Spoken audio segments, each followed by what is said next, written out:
Estou aqui com o João Pedro para falarmos um pouco mais do mercado do milho. João, fim de semana você deu uma olhada nas condições de lavouras aqui na região central.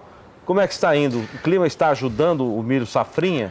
Ledan, regra geral está bom o milho. Você teve uma boa germinação, um bom estande, lavouras com bom vigor, só que está um pouco atrasada. Normalmente nessa época já teria milho já em fase de reprodução, milho pendoando, não tem. Você não vê nem no norte nem no sul do estado milho. Houve um certo atraso na implantação da lavoura.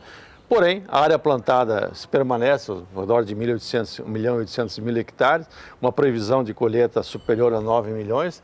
Mato Grosso do Sul é o terceiro maior produtor de milho segundo a safra. Primeiro é Mato Grosso, segundo Paraná e terceiro somos nós.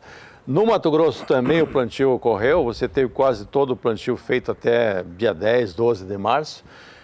Paraná atrasou um pouco, porém já recuperou, praticamente vai acontecer a mesma coisa. A tendência daqui para frente no sul, Paraná, é algum risco de geada precoce. Isso existe na época dessa, né, com essa questão de clima. E no Mato Grosso do Sul e Mato Grosso é a questão das chuvas, como é que vai se comportar, o clima nesses próximos meses. A área plantada ocorreu, o milho está bonito, um bom vigor, um pouco atrasado. Legal.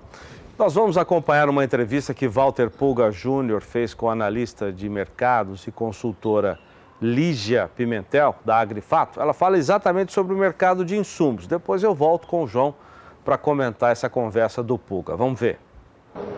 Lígia, é sempre um prazer recebê-la aqui. Você faz parte já daquele grupo de entrevistados do SBA que constantemente participa dos nossos programas. Mas hoje vamos falar um pouco de agricultura. Você é especialista em pecuária de corte, trabalha com pecuária, trabalhando com outras proteínas, mas acompanha produção agrícola. Milho tem preço em forte alta, recentemente uma leve baixa. Os preços do milho tendem a subir? A gente tende a ter preços firmes do milho, pelo menos até um esclarecimento melhor sobre a colheita da safrinha, né, Pulga? Então a gente tem, por exemplo, dentro do Centro-Sul, a gente tem 35% colhidos já, frente a uma média histórica aí de últimos 5 anos de 45%. Então isso mostra que nós estamos aí atrasados e acaba deixando aí uma pressão sobre o que tem disponível no mercado para consumo, né? Então, a gente tem um mercado pressionado que não tende a mudar muito fortemente aí no curto prazo, não. O que a gente tem, por exemplo, vem muita gente perguntar sobre a expectativa de o milho voltar para os patamares do começo de fevereiro, que foi uma forte alta aí do começo de fevereiro para cá. E a gente não tem tantas esperanças disso voltar para aqueles patamares por enquanto, não, né? Mas se a gente conseguir fazer um avanço dessa colheita mais ágil aí nas próximas semanas, a gente pode reverter um pouquinho esse cenário, não de maneira muito forte. Então nós temos um cenário esse ano de milho um pouco mais pressionado. Temos uma boa demanda para vir por aí. Como te falei, a gente está meio atrasadinho na colheita, acaba criando uma pressão. Então a gente tem um cenário um pouquinho mais complicado para esse ano, para quem precisa do cereal para fazer aí sua produção. Para trabalhar com proteína animal, soja, milho são fundamentais, ajudam, lógico, esse trabalho e pesam muito no custo. Custo de produção, segundo o CPEA, tem vindo em alta. Essa alta para o custo de produção em geral, inclusive suplementação mineral, tende a continuar esse ano? Tende a continuar um pouquinho mais firme também, né? Pela parte nutricional que entra aí bem forte.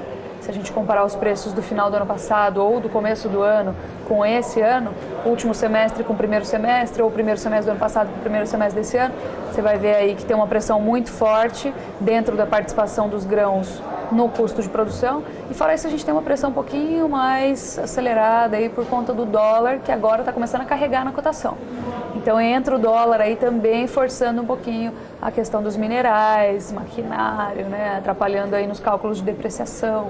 Então tudo isso que entra dólar na composição começa a pegar um pouco mais de pressão a partir de agora, junta com a pressão nutricional, reajuste de salários que acontece no começo do ano e dentro da composição total de custo de produção a gente acaba verificando aí uma pressão um pouco maior, apesar da inflação, modo geral, está baixa. Agora vamos falar para o produtor de milho, qual é a perspectiva que ele tem olhando para a pecuária. Você é uma especialista em pecuária.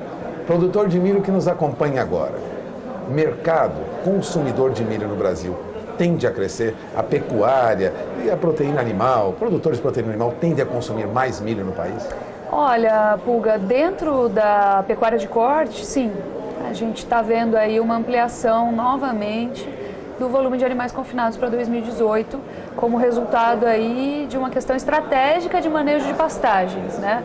A gente sabe que a pressão de custos vem aumentando aí na última década em um ritmo muito mais acelerado, isso acaba tirando os ineficientes, forçando aí os eficientes a implantar tecnologia, e tecnologia é aceleração de engorda. Aceleração de engorda é uso de milho. Então, assim, esse ano vai seguir na mesma linha. No ano passado ficou muito confusa essa projeção por conta de todas as intempéries aí que a gente enfrentou dentro do mercado, grandes incertezas, nenhum precedente em relação ao que a gente viveu antes para entender como ia se desenrolar, né, os grandes eventos aí de 2017. 2018 um pouquinho mais calmo aparentemente. Então, assim, acreditamos que os investimentos eles devem se manter, principalmente porque, apesar de ter apertado um pouquinho agora, nas últimas 2 semanas, preço do boi caindo, preço do milho subindo, a gente ainda tem possibilidade de margem. Então, isso deve manter os investimentos dentro da pecuária de corte, deve manter aí o consumo do milho ainda em alta. O que a gente vê como um problema para o vendedor de milho, para o produtor de milho, dentro da demanda do cenário de demanda, é a questão da indústria do frango, né? O reajuste para baixo da produção de frango como resposta a preços piores, ele diminui a demanda. E o frango a gente sabe que vem tirando uma fatia grande da produção de milho internamente. Então, isso que a gente tem em relação ao problema para escoar a carne de frango para o mercado internacional, que eu imagino que deva se reverter aí relativamente rápido, porque a gente tira como base do que aconteceu com a carne de bovina no ano passado, deve trazer seus efeitos aí nos próximos meses, enquanto isso não acontece. E se não acontecer, se tivermos maiores complicações, fica mais difícil ainda escoar essa produção dentro da produção de milho dentro da de frango, né? Então nós temos aí uma complicação a mais dentro do cenário de consumo de milho aí interno, focado na indústria de frango. Bom, você acaba de ouvir Lígia Pimentel. Lígia Pimentel é especialista, né? Muito conhecida no mercado de pecuária. Portanto, acompanha a produção agrícola que se destina, né, a quem trabalha com pecuária. Cuidado, produtor, de olho na informação. A Lígia já deu umas dicas. Daqui para frente, de olho no que vai ocorrer, porque pode ocorrer uma pressão sobre o mercado de milho. Passamos o recado? Passamos o recado, é isso aí. Agradeço a sua presença aqui, Lígia. Obrigada. Voltamos ao programa. Mais uma vez com o João Pedro, nosso comentarista. Como é que está a demanda interna para o milho, João? Olha, a previsão é que o Brasil consuma entre 58 a 60 milhões de toneladas de milho durante o ano 2018.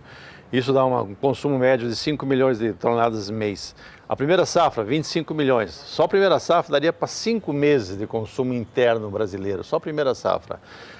Você tem um estoque de passagem, que deve estar hoje na fase de 14, 15 milhões, ou seja, há uma oferta grande. O que aconteceu foi o seguinte, o produtor colhendo a primeira safra, especialmente nos estados do Sul, Paraná, Santa Catarina, Rio Grande do Sul, há uma certa retração dele de vender. Só que nesse momento não dá para chegar milho do Centro-Oeste lá por causa do frete. O frete hoje dá 14, 15 reais por saca. A partir de onde? Do Centro-Oeste em geral, Mato Grosso do Sul, sul de Mato Grosso, tal, fica nessa faixa, 240. Para o Paraná? Para o sul do Santa Catarina e Rio Grande do Sul. Tá. Para exportação está fechado. O preço no porto é 34. 34 é maior menor que o preço que está aqui hoje, aqui no Mato Grosso do Sul. Então, o que está acontecendo? Houve uma certa retração, todo mundo parou. Agora, a grande questão é o seguinte, o mês de abril correu normal, começa a haver uma expectativa de colheita de 62 milhões de toneladas. Não tem, esse mercado precisaria exportar pelo menos mais umas 25 milhões. Mas a 34 no porto fica difícil, porque você não tem expectativa de haver uma redução significativa do frete nos próximos 6 meses, já que há um volume muito grande de soja com destino aos portos para exportação. Então, aí que vem a questão. Então, eu acho que a tendência é que o produtor do sul do Brasil, que colheu esse milho agora, ele vai comercializar esse milho. Então, lá, o mercado vai ficar entre 37, 38, depende da região. Consequentemente, vai pressionar o preço no Centro-Oeste, para baixo. Então, eu acho que houve um aumento. Esse aumento, teoricamente, não tem condições de sustentabilidade. Ele deve voltar a um patamar, um preço menor do que está hoje. Tá certo. João Pedro, nosso comentarista, muito obrigado. Caiu a temperatura, né, João? Era previsto, uma frente fria, choveu, ontem choveu, acho que em boa parte aqui, e era previsto que chegasse e caísse a temperatura. É normal, nós estamos chegando no outono, era para diminuir um pouco os calorão, né, Zé?